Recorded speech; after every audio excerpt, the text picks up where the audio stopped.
Mouses, welcome to another episode of The Zog. It's been a weird week. We've had constant fireworks every night. It's weird. There's a bunch of people that seem to be just firing off fireworks. I don't know where they're getting them from. Nowhere is selling fireworks right now. But they've got them. They're firing them off every night. And the weirdest thing is, I can hear them. They're going pop, pop, pop, pop, pop, pop, pop, pop. But whenever you look out the window, on either side of the house, you can't see them. So they're not firing them into the air. They're just making them pop. And I'd love to know what kind of person does that. If you're going to make a firework go off, surely you want to be able to see it. So surely it goes into the air, explodes, and there's blish, and lights go off. But no, not these ones. They just seem to be enjoying the bang. It's odd.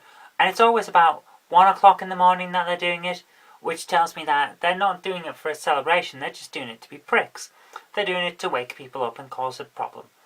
Which, well, the kind of person who is firing off fireworks every night seems to be the kind of person who would want to do that. So, I suppose, each to their own. The one thing I want to talk about this week, though, is just been making this fantastic parsnip and coriander soup. And I'm not a real parsnip fan.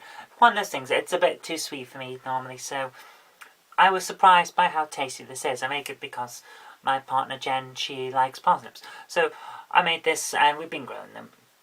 It's a simple recipe, it's really simple. You just get a knob of butter and put that into a pot and chop up a couple of large onions and then put them in and lightly fry or saute the onions in the pot while you prepare the parsnips. Now, normally it's about 3 or 4 large parsnips, but I've grown my own. And because we didn't separate them properly out, I didn't expect all of the seeds to actually grow. We've had medium-sized ones at best and very small ones at worst. So I took a bowl full of parsnips and washed them, chopped them up and put them in. And left it to fry over with a vegetable stock cube, about 6 vegetable stock cubes and 2.5 pints of water. And let it boil up for about 30 to 45 minutes. And my goodness, the smell is wonderful just from that alone.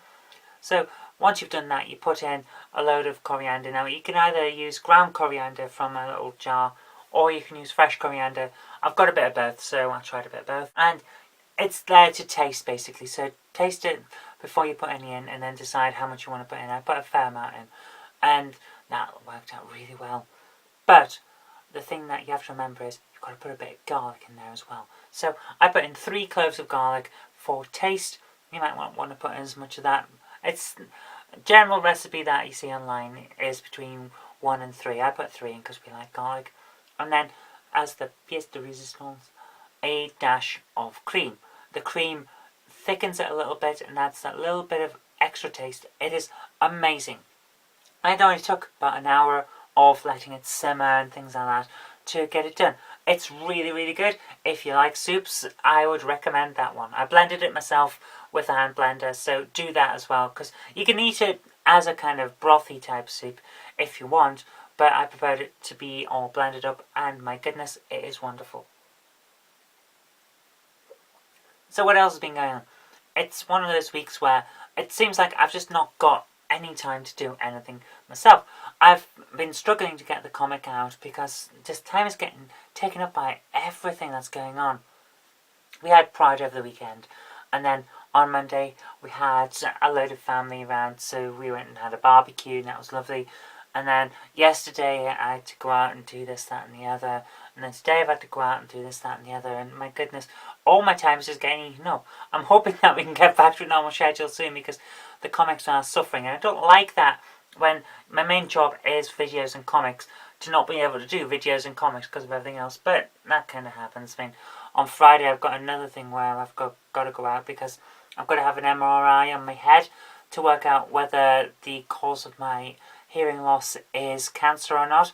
I'm pretty sure it's actually going to turn out to have just been a very substantial ear infection, but they're saying, oh, well, you lost a lot of weight and it's normal that this kind of hearing loss that you've got is caused by a tumour, so I've got to have a scan.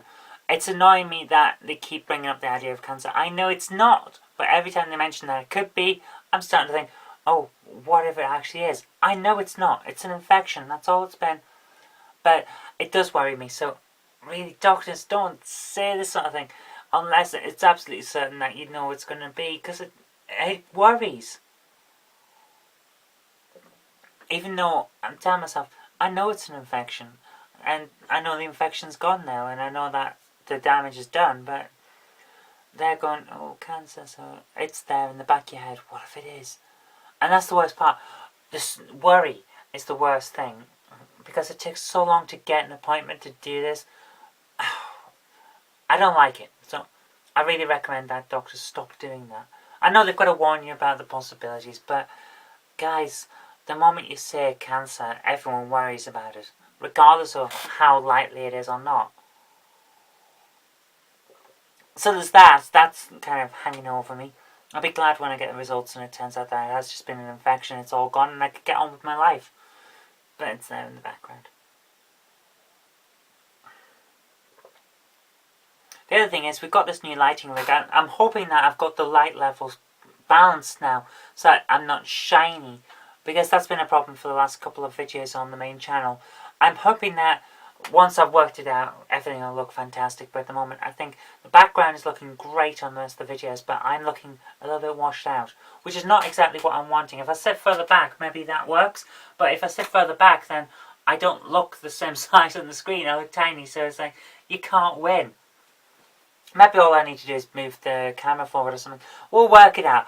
It's early days, but I'm glad that we've got the new rig, because it means that when everything has been problematic all through the day, and it's just taken me until the end of the day to be able to actually film, I've still got the right light levels, and I can actually make a decent looking video where it's not all just very dark because we haven't got the lights.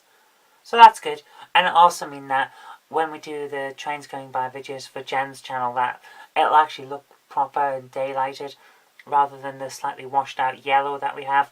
Or, in order to balance out the colours, sometimes we have a kind of washed out 70s look to the video, which is nice. It's a nice effect, but it's not exactly what we're going for. Okay, I'm ranting now. I just thought it was nice to do a quick catch up, talk about what's been going on. I think now that we've got the lighting rig, the wide angle lens on the camera, and the sound seems pretty good, we can actually get back to doing decent quality film. So what I'm wanting to be able to do is get the scripts going again for some of the projects that we've got going. And the scripts have been kind of by the wayside while everything else has happened. So I'm hoping to finish those off, because we're going to be filming later this year. It's like autumn time, possibly going slightly into the winter, but probably autumn time for the first of our projects. It's going to be good fun. It's a kind of medieval fantasy style thing. And I think, even though it's going to be low budget and a bit cheesy at times, I think you'll enjoy it, because I'm certainly enjoying what we've got so far on the scripts. Okay, anyway, that's all I want to talk about. It's getting a bit long-winded and rambly, so I'm going to say thank you very much for watching. If you did like this, remember to click a like button and share it with your friends so that they can see what's been going on in the world as well. But do remember to subscribe for future videos, because there will be more in the future. But until next time, I've been Kirk-Robinson. You've been watching The Zog on the ZJKR channel, and I'll see you tomorrow.